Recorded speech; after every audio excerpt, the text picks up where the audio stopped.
My girlfriend took my sports car without permission and met up with her ex to drive it. They crashed it, and now my girlfriend is begging me not to press charges. My girlfriend and I have been together for about a year now. She stays over a lot and even has a key, but doesn't live with me yet, and I plan to ask her to move in later this month. Our relationship has a lot of open communication, which I love, and our biggest problem is her relationship with her ex. She told me he was a manipulator and mentally abusive, so they broke up. Yet she still insists on keeping contact with him and calls him a friend. Recently, I got a call in the middle of the night from a hospital saying my girlfriend had been in a car crash. I was confused for a moment as she doesn't own a car, and the only one she drove was my day car, and she hadn't asked to borrow. I thought about who she would have been with if she wasn't driving as I rushed down to the hospital. When I got to her room, she was unconscious and saw there was a nurse and cop beside her. I came over and asked if she was okay and what had happened. The cop asked who I was, and I told him I was her boyfriend. The nurse gave me the rundown that she had a few broken bones but no surgery needed, and she was only asleep because of the pain medication. The cop asked for my name, and when I told him, he paused and asked if I owned a 2022 Camaro.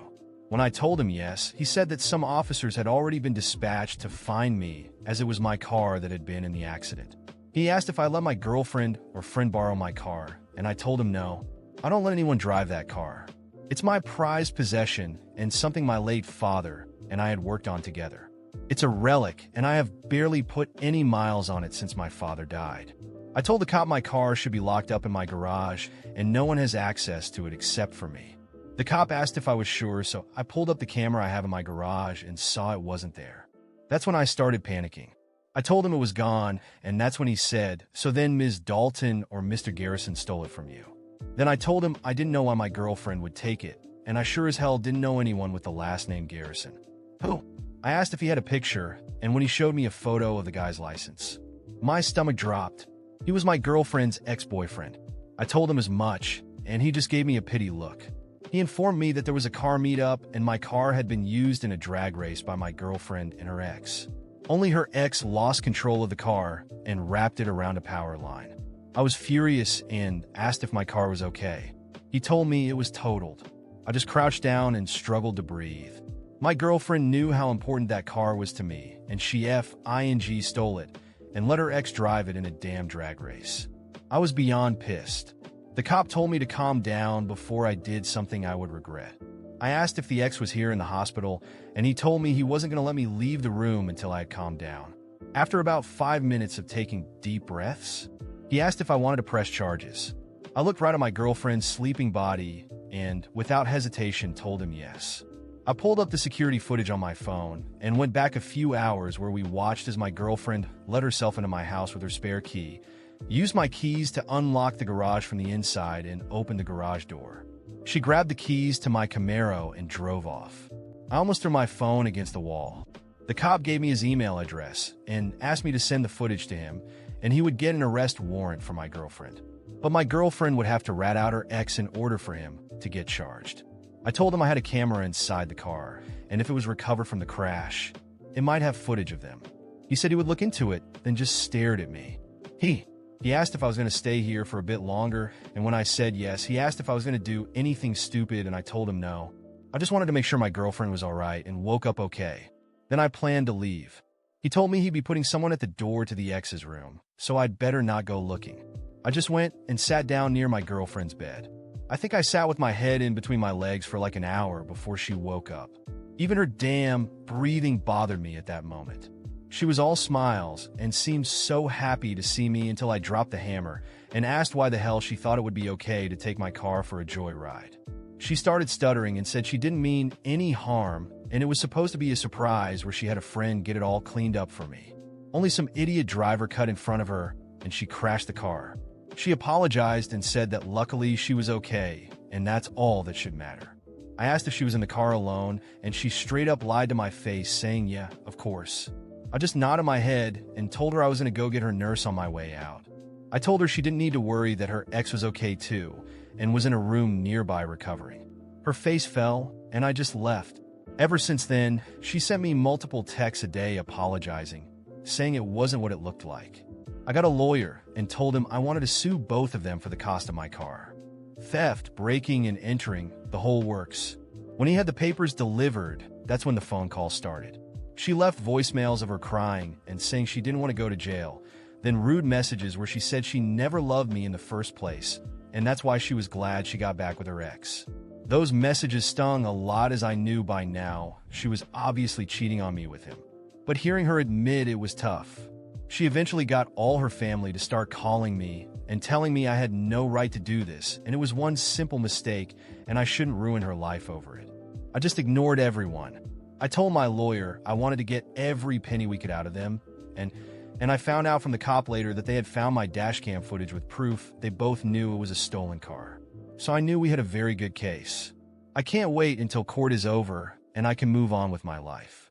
As I watched the case unfold, I could feel the weight of everything that was happening.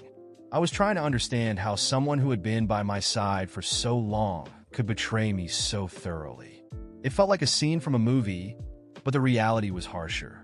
I was about to face something I never thought I'd have to, fighting against someone I genuinely thought I loved. The first hearing was set, and until then, her messages continued nonstop. She alternated between pleas and insults, as if she had no control over her own emotions. One day, she was saying it was all a mistake and she needed me by her side. The next, she was telling me that she always thought I was weak and that her ex was everything I could never be. It was as if I were just another pawn in her twisted plan to escape the consequences. She really thought she could manipulate me with this "I love you and I hate you" routine. Finally, the day arrived, and I walked into that courtroom, trying to hold back the anger that was still simmering inside me. She was there, on the other side, with her lawyer, who was trying to argue that it was all just an innocent prank that ended in an unfortunate accident. He described the theft of my car as if it were some harmless mischief, something trivial. I could feel my anger building again, but I stayed composed, focused. I knew that's exactly what she wanted, for me to lose control so that I'd look like the villain here. When the judge asked me to explain what that car meant to me, I took a deep breath and let the words pour out. I explained every detail, from how my dad and I worked on it together to the priceless emotional value it held for me. I told him it wasn't just a vehicle, it was a connection to the person I loved most who was no longer here. She looked at me, and for a moment, I thought she might show some remorse, some regret. But then she looked away, expressionless. When it was her turn to speak, she played the victim card. She tried to convince the judge that she only wanted to do something nice for me, that it was all a misunderstanding, and that the accident was caused by a reckless driver no one saw. Her lawyer, who seemed to have prepared every detail, tried to paint a picture of her as almost a hero, a well-meaning person who just made an impulsive decision. But to me, it was just a pathetic spectacle, an attempt to manipulate not only the judge but everyone in that room, as if she could somehow erase everything. Then came the moment I'd been waiting for. The security footage was shown, both from my house and from inside the car. As the videos began to play, the room went silent. There she was, sneaking into my house, taking the keys like it was the most natural thing in the world. Then the scene shifted to her and her ex getting ready for the race, the excitement in their eyes, the carefree way they were acting. It looked nothing like an unfortunate accident. It was pure selfishness and recklessness on display. I looked over at her, and for the first time, I saw her lose her composure. She shrank, realizing her mask had finally slipped. Her lawyer tried to object, but the judge allowed the footage to play all the way through. When it was over, the judge looked at her with a serious expression, clearly disappointed. I knew, in that moment, that any attempt she had at playing the victim had just shattered. The truth was there for everyone to see, and no pretty words or fake tears could undo what the footage showed. She looked down, finally realizing she couldn't escape this. The judge set a new hearing to decide on the sentence, and I left the room feeling a different kind of weight. The revenge wouldn't bring back my car, and it certainly wouldn't restore the memory it represented. But there was something comforting in knowing she'd finally face the consequences of her actions. In the days that followed, her messages grew more desperate. She accused me of being cruel, said I was ruining her life, that I was making her pay too high a price for a simple mistake. In her mind, I was the villain, someone she could manipulate. I started blocking the calls, but the messages kept coming, each one like a scratch on my resolve, trying to make me cave. But now, none of it moved me. At the final hearing, the judge made the ruling. She was ordered to pay restitution for the damages, and her ex was also held liable for his part in the theft and destruction of the car. They were both charged with trespassing and theft, with no chance to argue it was an innocent mistake after all that the footage showed. Hearing the sentence lifted a weight off my shoulders. She tried one last time to look at me, maybe a final attempt to appeal to me, but all I felt was disgust. She meant nothing to me anymore. As I walked out of the courtroom, I knew I'd never see her the same way again. She hadn't just destroyed a car, she destroyed trust, respect, and any remnants of love that had once been there. That night, she sent me one last message, saying she hoped I'd be happy with my revenge. I deleted it without replying because the only thing I really wanted now was to move on and never hear her name again. I may have lost the car, but I gained something far more important. The freedom to move forward without someone so dishonest by my side, someone who only thought about herself. The days following the trial were almost unbearably silent. Her messages had stopped, but her family's chatter never did. They called, sent texts, and even showed up at my door. Each one of them wanted to defend that poor girl, claiming that I was overreacting, that her life shouldn't be ruined over one mistake. In other circumstances, maybe I would have felt some weight or compassion, but at that moment, the coldness inside me was unmatched. For weeks, I kept my distance from everyone and focused solely on myself. After all, I had suffered a loss too. That car, beyond its material value, was my final connection to my father. We had worked on it together, and every part of it told a story of us. Losing the car and being betrayed by someone I trusted felt like reliving a goodbye. The pain cut deep, but I couldn't allow myself to be brought down. I decided to rebuild, but not before making sure she would pay for every single thing she had done to me. That's when the idea for my ultimate revenge started to take shape. The compensation covered part of the value, but I wanted her to feel every bit of the damage she'd caused. I used some of the money from the compensation to hire a private investigator. I knew she wouldn't be able to stay quiet. Someone like her always wanted more, and deep down, I wanted to see how far her lies went. It didn't take long to find out that, even after the trial, she was still meeting with her ex, as if nothing had happened. The audacity was almost impressive. Discovering these meetings only strengthened my resolve. I needed to do more.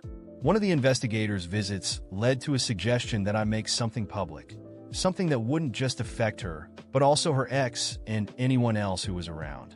A kind of event that would make it clear to everyone exactly what kind of person she really was. That's when the idea of exposing everything hit me. I planned each detail like a meticulous event. A few weeks later, I arranged a small gathering for all our mutual acquaintances, her friends, work colleagues, and even distant relatives.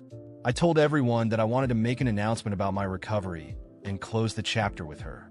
Of course, she was invited, though I'm sure she was suspicious. On the night of the event, everything was set. She arrived with some friends, trying to maintain the appearance that nothing had happened, as though the entire incident was just a thing of the past. I greeted her with a fake smile, and she returned it, but there was a look in her eyes, curious, maybe even fearful. She had no idea what was coming. I waited for the right moment to step onto the makeshift stage and grab the microphone. The room fell silent, and I began to tell the story of the car, the betrayal, and the trial, but without directly mentioning her name. With each detail I revealed, I could see her face changing color. She tried to hide in the crowd, but it was impossible. I had set everything up so that by the end, no one would have any doubt who the protagonist of this story really was. The climax of the night came when I revealed that I had proof she and her ex were still together. No one expected it, and I showed some photos from the investigations, the messages of apologies and insults she had sent me, even the exchange of texts between her and the ex discussing the race that wrecked my car. She tried to leave the room, but I had someone at the door to make sure no one could escape before the end. Her ex, who hadn't been invited, found out about the event and showed up just in time to see his reputation get dragged through the mud alongside hers. After exposing everything, I made sure to thank everyone for coming and informed them that the recording of the event would be sent to anyone who couldn't attend. The reaction was overwhelming. She screamed, called everyone hypocrites, and tried to defend herself, but no one was willing to listen. They had seen the truth, raw and unfiltered. The ex, seeing the damage, tried to drag her out, but the crowd united against both of them and started booing. In the days that followed, she lost her job, friends cut ties, and her family, tired of the lies, began to distance themselves. I knew this public humiliation was something she would never forget. She tried to reach out to me, sending messages where she called me a monster and said I ruined her life. But at last, the feeling of justice prevailed, and I ignored every word. For the first time, I felt like the revenge had been complete. One day, however, when I least expected it, I received one last message from her. She said she was leaving the city, that I had made her lose everything, and that she never wanted to hear my name again. It was then that I felt the true closure I had been searching for. She was out of my life forever. The revenge brought a certain relief, and with time, I started focusing on my own things, no longer looking back. I returned to working on cars, something I had put aside after everything that had happened. I restarted, made new friends, and slowly built a life free from the shadows of the past. I could finally breathe in peace. And as for her, I don't know, and honestly, I don't care. That chapter of my life is closed, locked, and buried. The future was finally clear, and I could move forward, no longer carrying the weight of a betrayal that nearly destroyed who I was.